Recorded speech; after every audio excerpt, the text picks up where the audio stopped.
Well, hello everyone. We're here meeting with the father-son team of the drawing board, and glad to meet you both.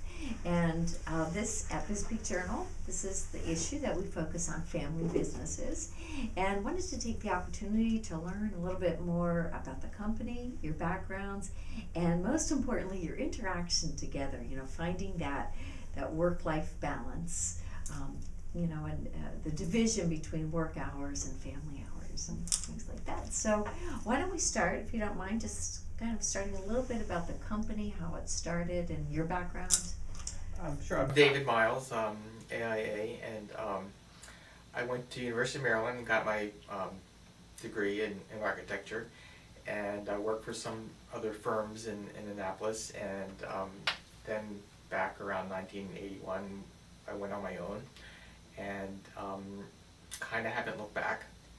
You know, things have been going up and down through the economy, but we're still here 30-some years later. Wow, congratulations.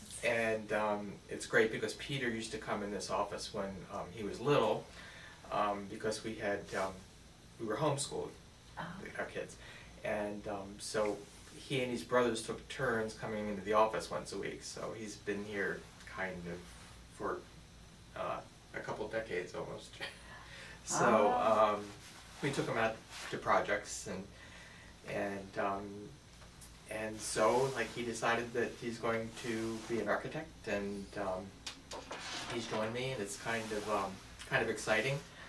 Oh, that's great. So you're Peter, obviously, and did you always know that you wanted to? I thought about being an architect since probably I was like 10 or 11. I used to always I don't know, something, either architecture or something with planning or something like that. I would always play SimCity and those sorts of games. Yeah, I remember SimCity, yeah.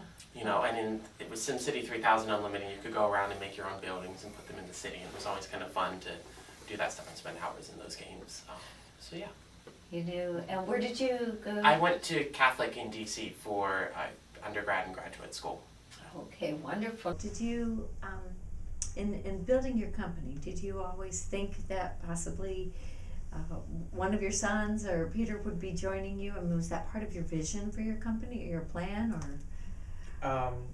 No, it wasn't. I try to talk him out of it, as far as being an architect.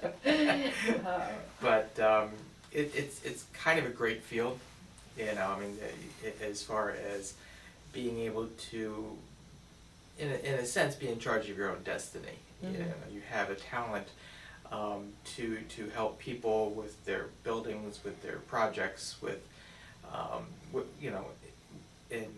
and how they live their lives in building the habitat where they are, or the buildings which they use. And it's kind of an international, in a way, being able to do that kind of for anybody anywhere is really kind of cool. In that, in some respects, in other fields, you're more limited on what you can do and where you can do it. But I think the aesthetics and sculpture part of the architecture is kind of an international thing. People can understand if buildings work or if buildings don't work. In terms of your relationship together, do you ever have conflict? And how do you handle that? And are you able to separate having conflict with a fellow business associate versus conflict with your son? Like, are you able to make that distinction? That's kind of hard, yes. Because being a parent, you always care for your children, and somewhere in there they aren't children anymore in their minds. But as far as a parent's concerned, they're always your children. Right. Yeah. So you have those kind of disagreements, or you're trying to, as a parent, you're trying to look out for your children's best interests, and sometimes that conflicts with what's best for the business. So. Mm-hmm. Well, and I think you did touch on one of the things that's been interesting. There's the broader relationship is there's actually two challenges, because when you grow up and you go from being a child to being an adult, whether or not you've totally acknowledged it, one of the things that changes is that your relationship with your parents goes from being one where you're a child, right, and they're the ones who are in charge, to where you're not a child anymore, you're an adult. You make your own decisions and you start to have an adult relationship with them. Mm-hmm. Right, so that relationship with your parents totally changes and starts to become something different. I think can be a great thing. For sure. But for sure. it's still a process for everyone to go through, because now, before, if you disagreed with your parents, they would tell you what to do, right? When you're an adult, they're going to disagree. You can say, that's fine, I'm still going to do what I want anyway.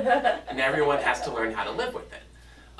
So it's kind of that's one of the challenges, because at the same time, we have to build up a business relationship. That's great advice too. Would you like to add to that in terms of any other advice or suggestions that you would give other family businesses as to what maybe has worked for you? Because you clearly have a great relationship. Yeah, this is I mean, it's kind of a new experience for I guess both of us, in that we're like learning how to get to the my kids are not kids anymore, because the oldest two, Peter and Michael, have just graduated last year, so they're no longer in school, and that's the biggest step I guess anybody can make. It's like no more teachers, no more books, and now I'm on my own, I have to pay my own bills. So that it's a little bit strange being from a parent to see them go away, and you kind of wish they were little and wandering around in the office, and they used to go on Easter egg hunts here, but Oh, fun! but and it's I'm not sure how to get past that yet. I mean, you It's always a love them. process, yeah. You always love them, and sometimes you want to slug them. Right. Well said. I think, and I'm sure that's every parent and every child has that experience when you're trying to have to see each other as business associates, Right. and to try to leave the emotion out of it. Well, the other thing that we found that's part of the process that we found tends to work really well is figuring out, who is primarily responsible for what. Who does what better? Mm-hmm. And if this is something, defer to the other person on areas where you can agree to disagree and understand that you're not going to win every argument. And if, like one of the things we mentioned, aesthetic earlier, and I have a more, I like to use labels for architectural aesthetics, but I would call it kind of a more contemporary aesthetic for certain approaches. He has a more traditional one. And, one of the things we've had discussion about is, look, if we have a project and the client's towards your area of expertise and comfort level, then I'll defer to you on design decisions and things with that project. And then the same if it's the other way around, and it's something I'm much more comfortable working with, and we can both acknowledge that, then the deferral should go the other way. And the same for whether it's like, I do more of the work with the numbers because I'm comfortable with them. Which isn't to say that there's not a discussion to be had and the other person doesn't have input, but it's understanding that different people have different strengths. And if you want to be successful in business, you should put everyone where they're doing what they're best at most of the time. Mm-hmm. And if you agree with that principle, then it wouldn't make sense that someone else gets to override them or take charge in certain instances just because they disagree. Right.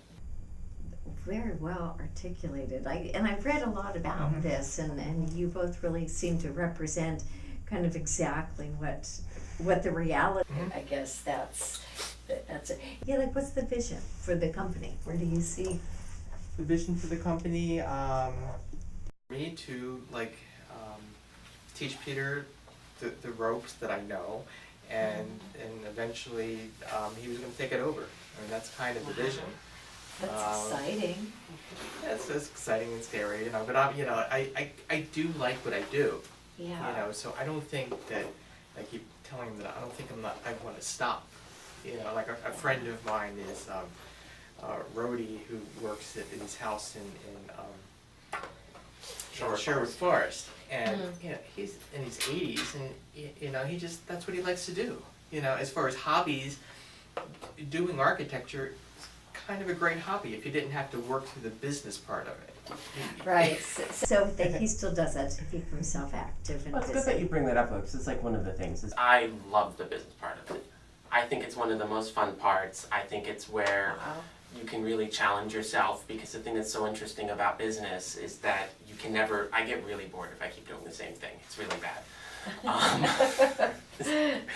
So, you know, the thing that's good and interesting about business is that you constantly have to figure out how to approach things in a different way, because you might figure out something great. Like, I think in Annapolis, we kind of adopted certain technologies faster than other firms in town, because a lot of, you know, Annapolis, there are bigger firms, but a lot of the firms are smaller firms. Mm-hmm. So, you know, a lot of them are smaller firms, they don't have a lot of new people coming in, they do what they do, and they do it well.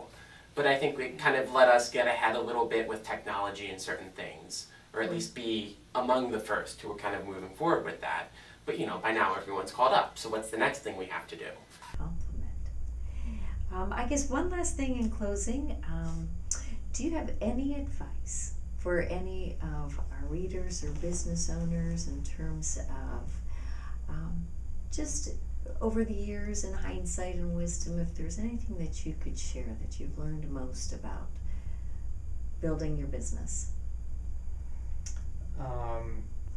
One thing that I think that made a difference with my firm or our firm now is that you always treat people with respect and as equals, and you try to help them. Annapolis is a small town. You know, you can lose your reputation in an instant.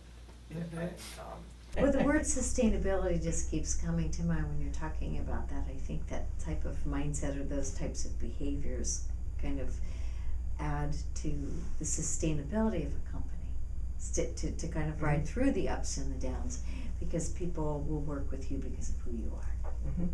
As opposed, well, that is wonderful advice. How about you? Just in the short amount of time, but yet at the same time, you've been around here a long time. So, what if you could provide any perspective? I would agree with what was said. I think it makes a lot of sense, and I think that you mentioned sustainability, and I think that a lot of things we talked about have to do with that from our perspective as a business and how we deal with clients, is really understanding that the great thing about having a small business, particularly small family-owned businesses that has a history, is that you can make it what you want it to be. If you figure out how to make it something that you like, then I think you'll be happier and you'll be more successful and you'll work harder. And in turn, you'll be able to provide better services to your clients and all the people you work with. And I think that it's a matter of, it doesn't mean you get everything you want right away, and it doesn't mean you'll always have the things you want. But, you know, we can sit here and have a conversation about how we want to conduct business, the types of projects we want to try to get, the amount of vacation time we want to have, what the work-life balance is supposed to be. You don't have those opportunities at a large company, right? Mm-hmm. You have some things, but you can't literally sit down one day after, like, let's say, we will be busy this summer, we have a lot of projects, right? We can sit down at the end of the summer and sit back and say, you know what, we were really busy, we had all these projects, this stuff worked okay, I didn't like doing this. What can we do to mitigate this portion and make sure that in the future we don't have to go through this exact scenario again? Just being able to be fluid like that too, to your size definitely lends to that. So expansion into D.C., is that what is on the horizon, you think? Well, we have 2 projects in the area now, That's so great. we need to just grow from there. Oh, how exciting. And I have to ask if you could introduce us to this wonderful lovey. This is Snoopy, he's the head of our HR department, so he had to be in on the interview. Okay, exactly. You can find him on our website. Yeah, speaking of which, could you share with us what your website, Facebook, how to reach you? Our website's It's thedrawingboardinc.com, Okay, just the great. name of our company.com. And we have a Facebook page, and you can like it if you want. And Oh, that's great. we post some things that are going around town that we do, and some Snoopy pictures. And Mostly it's like half Snoopy pictures. Well, thank you so much for your time. I have to say, I've interviewed a number of father-son businesses over my career, and you two just really have a phenomenal balance and really great relationship, and both have your individual space, but collectively, I'm really excited for both of you. It's great. Thank you. Yeah. We're Yeah. pretty excited too. It's for the most part, it really works well. The And dynamic I'm does, yeah. so, happy and proud of Peter, Yeah. and that he chose to work here, and that he's helping the firm, and he's dragging me into the 21st century. And you're so lucky to have that. That was That's it. right. Well said. Well, thank you very much for your time. We really appreciate it and sharing your story with us. Oh, thank you for coming. Thank you. Bye, Snoopy.